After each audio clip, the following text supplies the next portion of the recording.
Non mais hein? Pas beau ça? Regarde ça. Quelle belle moto! Laisse-moi te parler de la Can-Am Pulse 2025. Hello, I'm the freshest in the place. Running laps with my vibe and you can't keep the pace. Head to toe while I'm dripping in style. I'm fly with $1 million smile. Cannot be me, never could you see me.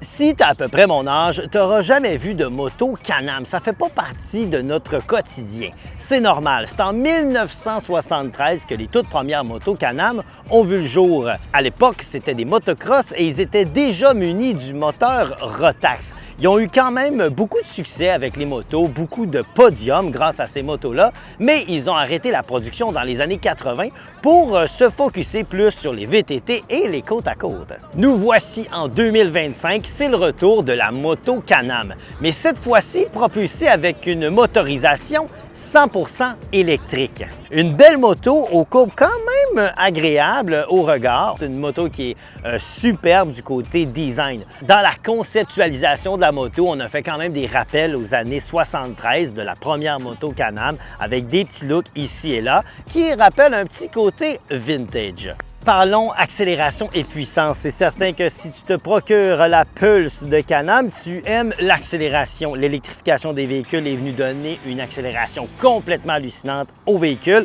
spécialement aux motos. Évidemment, le rapport poids-puissance est complètement fou là-dessus. On parle donc d'une accélération de 0 à 100 km/h en 3,8 secondes et tout ça grâce au moteur Rotax e-Power. Une moto comme ça a une autonomie d'environ 130 km, on peut dire 160 si on jauge bien et si on ne fait pas des voyages à pleine vitesse. C'est une moto qui, oui, a des accélérations très agréables à faire. On tourne la poignée, on le sent que ça accélère, mais honnêtement, avec son gabarit, son pas de pare-brise, c'est une moto qui est vraiment plus agréable à des vitesses plus moyennes ou basses. Pour des petits voyages urbains, pour se promener un petit peu, c'est hyper agréable à piloter. Et oui, un 130 km, c'est très possible. Pour recharger la moto, il suffit de trouver une borne. Ça se recharge aussi sur le courant très régulier, mais ça prend plus de temps. Avec une borne de recharge niveau 2, vous allez pouvoir charger la Can-Am Pulse de 20 à 80 % en seulement 50 minutes. Le temps d'un petit lunch avec un dessert, évidemment.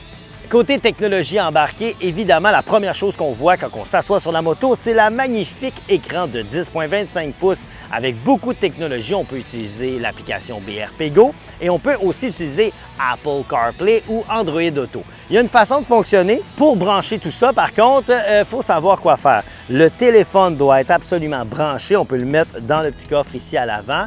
On branche notre téléphone. On s'assure d'avoir des écouteurs. Si vous n'avez pas d'écouteurs, ça ne fonctionnera pas. Donc, le Bluetooth de vos écouteurs va venir se brancher à la moto et la moto va se brancher, elle, à votre téléphone. De cette façon-là, vous avez Apple CarPlay directement sur l'écran et vous êtes donc capable de voir où est-ce que vous allez avec votre GPS. Il existe 4 modes de conduite pour la Can-Am Pulse 2025. Il y a le mode normal qui vous donne une conduite tout à fait normale, le mode pluie qui va doser tout ce que vous faites pour vous éviter d'avoir des problèmes quand il mouille. Il y a le mode éco, évidemment, qui vous permet d'un petit peu diminuer l'intensité de la batterie, d'utilisation de la batterie. Et il y a le mode Sport Plus qui vous permet de débrider littéralement toute la puissance qui est offerte avec la Pulse.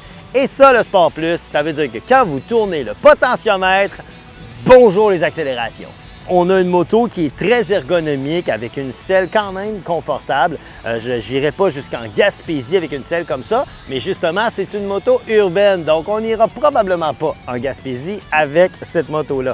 Donc, le banc quand même confortable, un gel très intéressant. La batterie est intégrée au châssis, alors ça nous donne quand même une bonne maniabilité. On ne sent pas qu'on a une moto lourde entre les jambes. On peut se promener, on peut jouer avec la moto. C'est vraiment pas un problème de ce côté-là.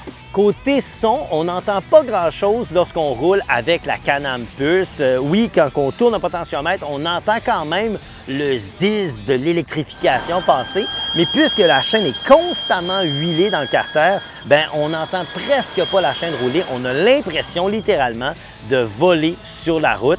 Et regardez ça, le look de ce côté-ci, c'est magnifique. Il n'y a pas de swing arm du côté droit, il n'y a absolument rien de tout ça. On est venu épurer tout ça. Honnêtement, le design, il est vraiment à couper le souffle. Et je vous le dis, il attire les regards. Pas moyen de se promener sans que les gens te regardent et te posent des questions. Alors, si vous achetez la puce, préparez-vous. Il faut avoir de l'information parce qu'on s'en fait poser des questions. Comme tous les véhicules électriques, lorsqu'on va appliquer les freins, il va y avoir une régénération de la batterie pour nous permettre de rouler un petit peu plus longtemps. Pour mettre le téléphone avec une prise USB régulière, on a un petit coffre ici. Le seul bémol de ce côté-là, c'est que lorsque la moto est arrêtée, on enlève la clé, il n'y a absolument rien pour barrer le coffre. Donc, je vous suggère drôlement de ne pas laisser rien dans votre coffre. De ce côté-ci, on a le branchement ici pour la brancher, une prise d'alimentation régulière pour aller brancher comme les véhicules électriques. Mais c'est un véhicule qui nécessite à peu près pas d'entretien. C'est super simple d'utilisation. On n'a pas besoin de se compliquer la vie pour conduire. On a une poignée, c'est un twist and go qu'on appelle chez Can-Am. Donc, on tourne la poignée, c'est parti. Il y a un point drôlement intéressant et c'est le marche arrière. Pour activer le marche arrière, il faut démarrer la moto premièrement. Alors pour ce faire, je vais activer le bouton, je vais pousser par l'avant la poignée et je vais maintenir le bouton de départ. Le premier bip qu'on entend, c'est que la moto est en marche. En ce moment, si je tourne la poignée, automatiquement, j'avance. Mais si je tiens à nouveau le bouton de démarrage, je tombe au reculon. Le double bip m'indique que maintenant, je vais reculer.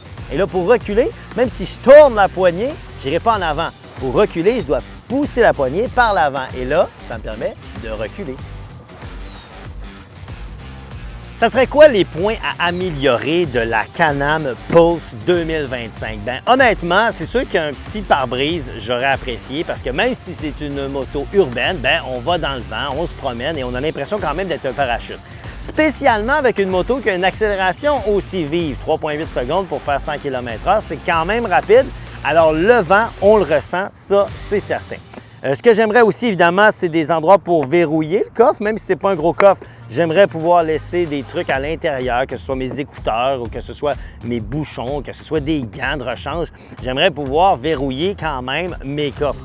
Il y a beaucoup de boutons du côté des accessoires main gauche, mais j'imagine qu'on s'y fait au fur et à mesure. Je trouve que l'amortisseur arrière est quand même très rigide. Il n'y a pas de fonction simple pour ramollir l'amortisseur à l'arrière. Donc, pour moi, c'est un petit bémol à améliorer. Donc, ça s'adresse à qui, cette moto-là? Ça s'adresse aux gens qui savent qu'ils vont aller quotidiennement au travail, vont se promener un petit peu. Les gens qui font des petites randonnées sans aller à l'autre bout du monde. Donc, pour vous, effectivement, c'est le genre de moto qui pourrait être drôlement intéressant. C'est bien correct, 130 km d'autonomie pour beaucoup de gens dans une journée. Si vous avez un endroit où vous branchez dans le jour, bonne nouvelle, vous allez avoir encore plus d'autonomie de batterie aller ou retour. Mais je pense que c'est un beau modèle, ça fait réagir. C'est une moto qui vaut la peine d'être essayée. Allez réserver un essai de moto. Il y a plein de concessionnaires, évidemment, qui vont vous permettre ça, dont Claude Sainte-Marie Sport, que je remercie encore une fois pour le prêt de la belle Can-Am Pulse 2025. Pour des gens qui font des petites randonnées au quotidien, ça a du gros bon sens.